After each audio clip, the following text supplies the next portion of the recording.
25 फरवरी Sunday का दिन दिल्ली में प्रधानमंत्री का घेराव करने के लिए प्रधानमंत्री कार्यालय की तरफ चलेंगे। जहां से चलें वहीं डिटेन कर लें तो हम क्या कर सकते हैं भाई? हम कोई लठ लेके गोली थोड़ी चलाएंगे, उन्हें लाठी थोड़ी मारेंगे। प्रधानमंत्री के कानों में आवाज गूंज रही है, ईवीएम मशीन को ले लेके जगह जगह घूम रहे हैं। ये इलेक्शन कमीशन नहीं घुमा रहा, ये प्रधानमंत्री घुमा रहे। 40,000 जो वैन कर रखी हैं, 1 लाख से ज्यादा कॉल पर डे आ रहे हैं, पूरे देश से आ रही हैं।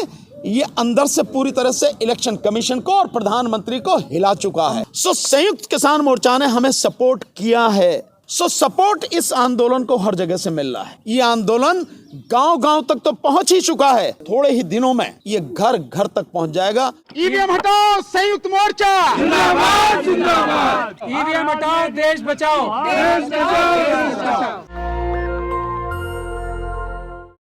3 प्रेस कॉन्फ्रेंस और 2 पब्लिक मीटिंग हुई और उसके बाद हमारी जो वहाँ काम करने वाले साथी हैं, जो कमेटी है, उन सारे साथियों को बैठ के हमने मीटिंग करके ये निश्चित किया कि अब 25 फरवरी जो हम दिल्ली में प्रधानमंत्री को घेरने का जो हमने ऐलान किया हुआ है, उसके बाद या तो इसी महीने फरवरी के अंत में या मार्च के फर्स्ट वीक में वहां बड़ी मीटिंग होगी पूरे गोवा की। सपोर्ट इस आंदोलन को हर जगह से मिल रहा है और आप लोगों की बदौलत ये आंदोलन गांव-गांव तक तो पहुंच ही चुका है। मुझे विश्वास है थोड़े ही दिनों में ये घर घर तक पहुंच जाएगा। सुप्रीम कोर्ट के चीफ जस्टिस और तभी सभी सुप्रीम कोर्ट के जजेस को और भिन्न भिन्न हाई कोर्टों के जजेस को एक रिप्रेजेंटेशन देने का हमारा प्लान है। बहुत जल्दी हम उसको तैयार करके आप लोगों को बुला के और वो हम रिप्रेजेंटेशन देंगे। ये अभी का प्लान है। और इसके साथ साथ जो सबसे बड़ा प्लान है वो 25 फरवरी संडे का दिन दिल्ली में हम लोग मंडी हाउस पर सब लोग इकट्ठे होंगे और प्रधानमंत्री का घेराव करने के लिए प्रधानमंत्री कार्यालय की तरफ चलेंगे और वहीं उसके बाद राष्ट्रपति महोदया को अपना ज्ञापन भी देंगे। ये अभी हमारा प्लान देंगे आपको प्रधानमंत्री कार्यालय। नहीं, देखिए, हमें अपना काम करना है, वो उनका काम है। हमें जाने देंगे नहीं जाने देंगे, हम तो कानून के मानने वाले लोग हैं, शांतिपूर्वक प्रजातांत्रिक रूप से आंदोलन करने वाले लोग हैं, संविधान और कानून के दायरे में रह के काम करते हैं। हम अपना काम करेंगे, वो अपना काम करें। लेकिन 2 किलोमीटर पहले डिटेन कर लिया जाता है। और मैं कह रहा हूं जहां से चलें वहीं डिटेन कर लें तो हम क्या कर सकते हैं भाई? हम कोई लठ लेके गोली थोड़ी चलाएंगे, उन्हें लाठी थोड़ी मारेंगे। वो उनका काम है, वो करें, हमारा काम है, हम करेंगे। हम लीगल एक्शन जो होना होगा लेना होगा। बोले तक नहीं पहुंच पाएगी। क्यों नहीं पहुंच रही आवाज? अरे प्रधानमंत्री का कार्यालय तो प्रधानमंत्री के कान में आवाज पहुंच नहीं रही है, गूंज रही है लगातार। आप क्या बात कर रहे हो? प्रधानमंत्री के कानों में आवाज गूंज रही है।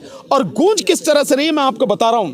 एक, जो ईवीएम मशीन को ले लेके जगह जगह घूम रहे हैं, ये इलेक्शन कमीशन नहीं घुमा रहा, ये प्रधानमंत्री घुमा रहे। 40,000 जो वैन कर रखी हैं, तो आवाज नहीं गूंज रही। दूसरा, जो 1 लाख पर डे से ज्यादा कॉल आ रही थी, समझ रहे, जिस कंपनी से हमने वो लिया था वो फैसिलिटी, उस कंपनी का तमाम सिस्टम ब्लॉक कर दिया 2 दिन पहले। आप समझ रहे हैं? गूंज इतनी बड़ी जबरदस्त तरीके से गूंज है। कितनी कॉल आई? अरे उसमें टोटल कॉल 10 लाख से कहीं ज्यादा आ चुकी उससे पहले। और इस सिस्टम को बंद कर देना, उस कंपनी के पूरे सिस्टम को बंद कर देना, ये क्या दर्शाता है? 1 लाख से ज्यादा कॉल पर डे आ रहे हैं, पूरे देश से आ रही हैं।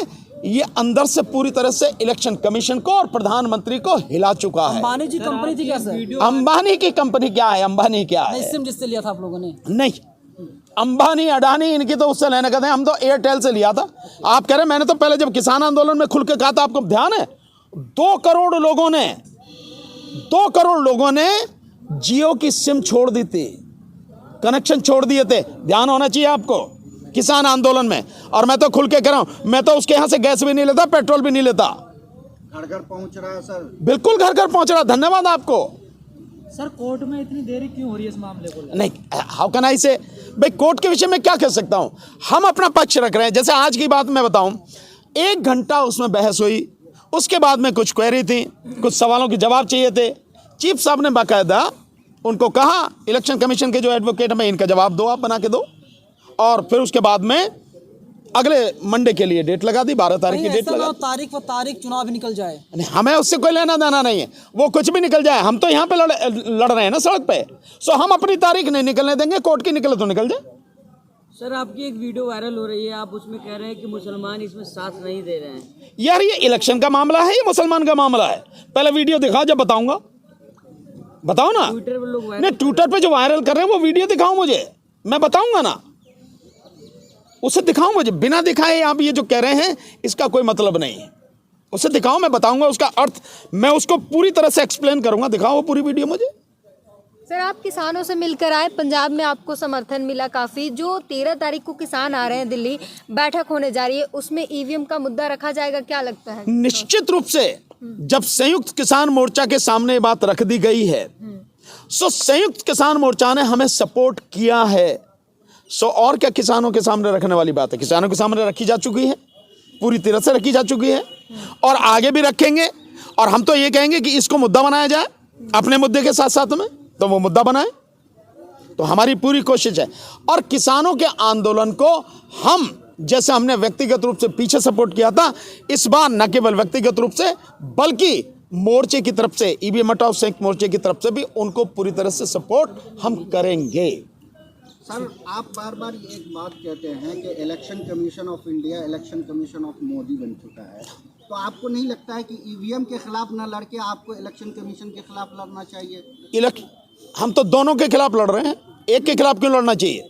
जो भी बेईमान इकट्ठे हैं उन तमाम बेईमानों के खिलाफ लड़ रहे हैं।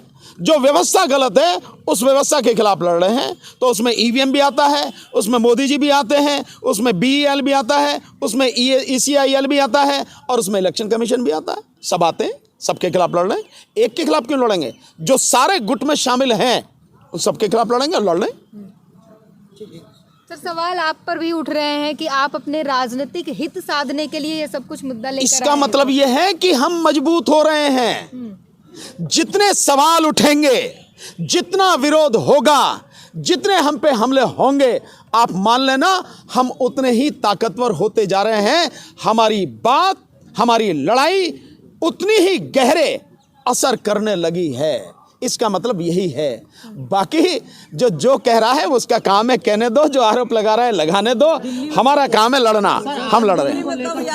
सवाल खड़े हो रहे हैं आपसे, एक पत्रकार भी पूछ सबको खुला चैलेंज है कि जिसको जैसे जैसे जहां से सबूत मिलते हैं कि हमें फंडिंग कहीं और से हो रही है, सिद्ध कर दो, मुकदमा कर दो।